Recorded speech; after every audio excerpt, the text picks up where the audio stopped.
Okay. Senator Duckworth. I thank my colleagues. My daughter has dental surgery, so they're being very kind so I can get her through that. Thank you. Mr. Secretary, last March, the President invoked the Alien Enemies Act, a notorious wartime law last used for Japanese internment. He said that he was responding to the Maduro regime's supposed invasion or other acts of war against the United States. But in recent weeks, you, the Department of Justice, and our friends across the aisle have repeatedly said that we are not at war with Venezuela. Secretary Rubio, if that is true and we are not at war with Venezuela, will you advise the President to rescind his invocation of the Wartime Alien Enemies Act? Well, that was a mechanism to remove people from our country that prevent grave danger. So, for example, we know for a fact that Trinidad Agua is a very dangerous gang. In fact, I believe, if I'm not mistaken, I may have been the first member of Congress. This is a wartime act, Mr. Secretary. Well, are we currently at war with Venezuela? No, we're not in a state of war in Venezuela. Okay, the Supreme Court has described the Alien Enemies Act as a wartime power, our Supreme Court. And before now, the Alien Enemies Act was only invoked during the War of 1812, World War I, World War II, when it was used to intern thousands of innocent civilians. Are you really arguing that the President should be able to wield an internment law? No, but we're talking about two separate things here. So you're talking about the state of Venezuela or are describing the regime. And we're talking about, but what the President designated. Invoked the Alien Enemies Act. I know, Senator, but let me be clear with you. No, but what the President was talking about are these gangs that have, and these narco-trafficking groups that are waging war on the United States. There's no doubt. These groups have waged war on the United States. They have waged, for example, Trinidad Agua is not just a criminal gang presence in our street. It is a criminal gang directly responsible for narco-trafficking. The Trump administration has acknowledged that the vast majority of the men it rounded up and deported to torture under this law had no criminal records whatsoever. We didn't torture anybody. Over 75%. Who did we torture? We haven't tortured anybody. We've arrested people that are members of gangs and we've deported them. We don't want gang members in our country. Have found that many of the men were here legally. If the administration is willing to lie about who it's targeting under this law, what protections do totally innocent people have against abuse? Again, I want to ask you, will you advise the President to rescind his invocation of the Wartime Alien Enemies Act? No, of course not. I mean, these are people that are threats to the national security of the United States. But I've described this in hearings in the past, including before you guys. So you're saying that we're at war? We are absolutely. When it comes to narco-trafficking groups and criminal gangs that are targeting the United States for criminal activity, we're in a state of war. There's no doubt about the fact that we're confronting them in a war-like setting because they're waging war on us. And do the Geneva Convention They're waging war against us, and they're enemy combatants as a result of it. And the fact of the matter is that we are confronting these irregular groups, and that's one of the great challenges of the new century in this hemisphere in particular, is that these non-state actors who possess state-like capabilities in terms of their weaponry pose a grave danger to the United States. I don't think any American would dispute that we have cartels that pose a threat to the national security of the United States. With all of the other laws of when it comes to warfare. I mean, you're saying that he can invoke this wartime power.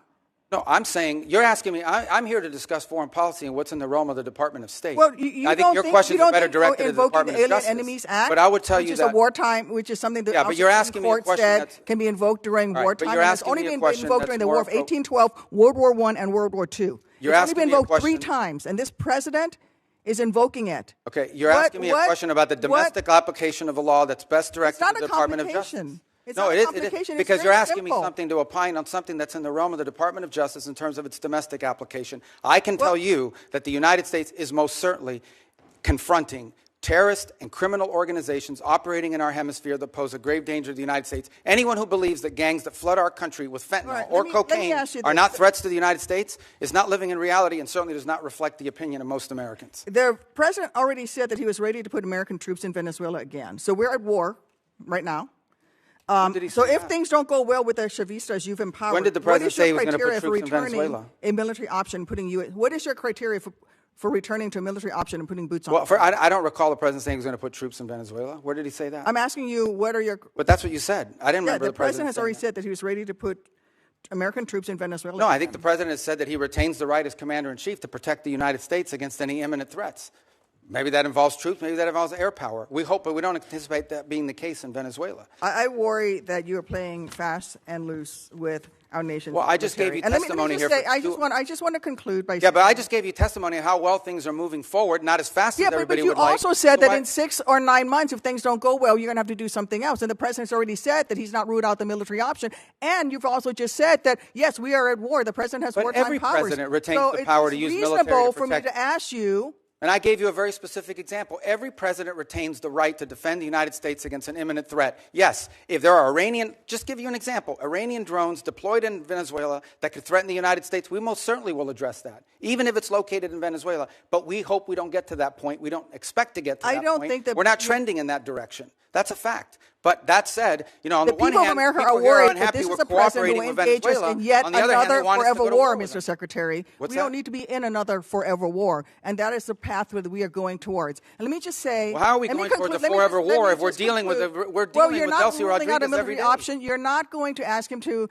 rescind his invocation of the Alien Enemies Act. That puts Americans in jeopardy. And let me just say something about the president's recent comments about NATO allies. When I served in Iraq, there were Polish forces there with us. There were British forces there with us. There were Spanish forces there with us. I personally landed in Elzi, España, which came under direct attack by insurgents. Polish troops who worked with the Illinois military, with the Illinois National Guard for 30 years, died in Afghanistan, Mr. Secretary. All the president wants is for NATO to have more capabilities. Our NATO allies have stood beside us. He wants our allies to have more NATO. We need to maintain the strength of that alliance. I get it. All the president wants is our allies. Your time's up. Not making much progress here. Well, let me just say, the president just wants our allies to have more capabilities to be involved in operations like that, God forbid, in the future if necessary. That's not an unreasonable request. That they stayed a little behind, and they certainly did not come to our defense. Well, not every country in Europe, not every country in NATO participated in those missions. Some did. Denmark suffered some of the greatest military casualties. There's no doubt that many of our allies have stepped forward and provided assistance to us, and there are many others who simply don't have the capability to do it now or in the future. That's not what the president said. That's what he was pointing to.